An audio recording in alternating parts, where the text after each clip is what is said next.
आज का टॉपिक है गाइज, प्रॉफिटेबल ट्रेडर कैसे बने। तो पहला टॉपिक है मनी मैनेजमेंट। तो मनी मैनेजमेंट होता क्या है? मनी मैनेजमेंट कहने का मतलब कि जैसे कि हमारे पास 20,000 का एक फंड है और 20,000 के फंड में हम लोग ट्रेड करने जा रहे हैं।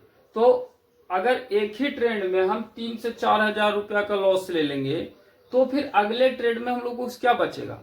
तो कहने का मतलब होता है कि मनी मैनेजमेंट की आप एक फिक्स कर लीजिए कि हम 20,000 के फंड पर ट्रेड करने जा रहे हैं तो हम कम से कम 500 से ज्यादा का स्टॉप लॉस नहीं लेंगे, 1 से 2% लेंगे, इससे ज्यादा स्टॉप लॉस नहीं लेंगे। इसी को बोलते हैं हम लोग मनी मैनेजमेंट।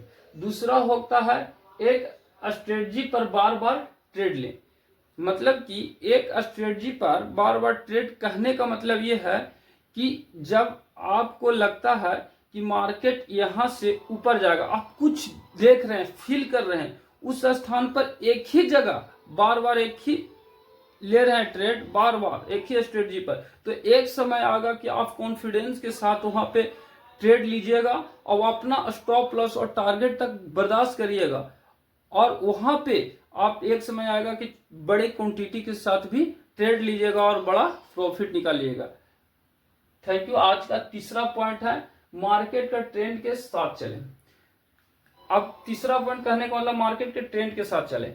अगर मार्केट जा रहा है अप में, आप ट्रेड ढूंढ रहे हैं सेल में, तो क्या होगा, वैसे प्रोबेबिलिटी में क्या होगा, जो भी आप सीखे कैंडल स्टिक पैटर्न वो काम नहीं करेगा और आपका बार बार स्टॉप लॉस हिट होगा। लेकिन अगर वही ट्रेंड के साथ आप चलता रहेगा और उसमें आप ट्रेड लीजिएगा तो आपकी प्रोबेबिलिटी है कि प्रॉफिट ज्यादा होगा। जैसे एग्जांपल में आप बोल सकते हैं कि कोई ट्रेड गया से पटना जा रही है, तो गया से पटना जा रहा है, तो गया से जब खुल गई है ट्रेन तो पटना तो जाना ही है। हाँ, कब वापस लौटेंगे, जब आपातकालीन में ट्रेन में कुछ खराबी इंजन में हो जाए या कुछ भी प्रॉब्लम हो जाए तब ट्रेन वापस लौट सकती है। उसी प्रकार इसमें होगा।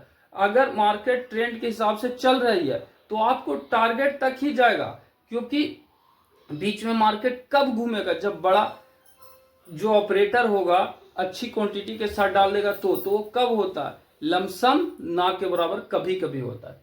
अब हम लोग देखते हैं चौथी प्रॉब्लम, बड़े टाइम फ्रेम पर सपोर्ट एंड रेजिस्टेंस खींचे और छोटे टाइम फ्रेम पर एंट्री बनाए।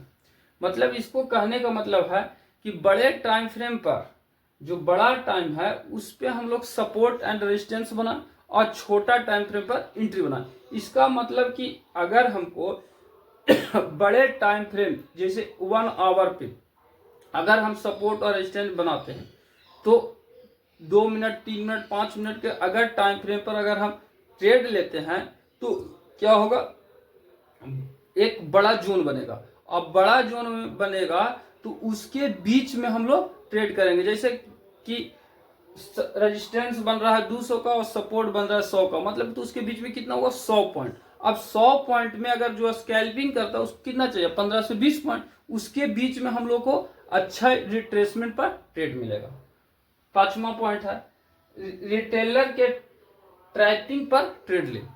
मतलब कि कहने का मतलब रिटेलर के ट्रैपिंग, जैसे कि कोई आपको लगता है कि यहाँ पे ट्रेड नीचे जाएगा, स्टॉप लॉस हिट किया किसी को, वहां पे ट्रेड लेने का कोशिश करें। जैसे कि सपोर्ट है, सपोर्ट के नीचे मार्केट आया तो सबको सपोर्ट पे, सभी को लगता है कि नहीं ऊपर जाएगा ऊपर जाएगा, लेकिन सपोर्ट पे कितना बार जाता है, कभी कभी जाता है। तो सपोर्ट के जब नीचे मार्केट आए, ट्रैप लोगों को करे, वहां पे ट्रेड लेने का कोशिश करें। दिन का 1 से 2 ट्रेड ले। लास्ट छठा पॉइंट है कि दिन के 1 से 2 ट्रेड। आप ज्यादा ट्रेड अगर लीजिएगा दिन के तो आपको लॉस होने की संभावना ज्यादा है, क्योंकि आपको माइंड सेट भी खराब हो जाएगा। अगर आप पहला ट्रेड लिए, अगर पहला ट्रेड में प्रॉफिट हो गया तो आपको ट्रेड करने की जरूरत ही नहीं। अगर हाँ दूसरा पहला ट्रेड में लॉस हो गया तो हम लोग कुछ देरी रुकेंगे, 5 मिनट, 10 मिनट, 1 घंटा, मतलब कि घूम फिर के आएंगे, रुकने के बाद फिर दूसरा ट्रेड पंच करेंगे। इससे क्या होगा कि आपकी साइकोलॉजी भी बेहतर रहेगा और आप आसानी से ट्रेड को ढूंढ पाइएगा जो परफेक्ट होगा। Thank you. आज का टॉपिक इतना ही है, अब मिलेंगे नेक्स्ट टॉपिक पे।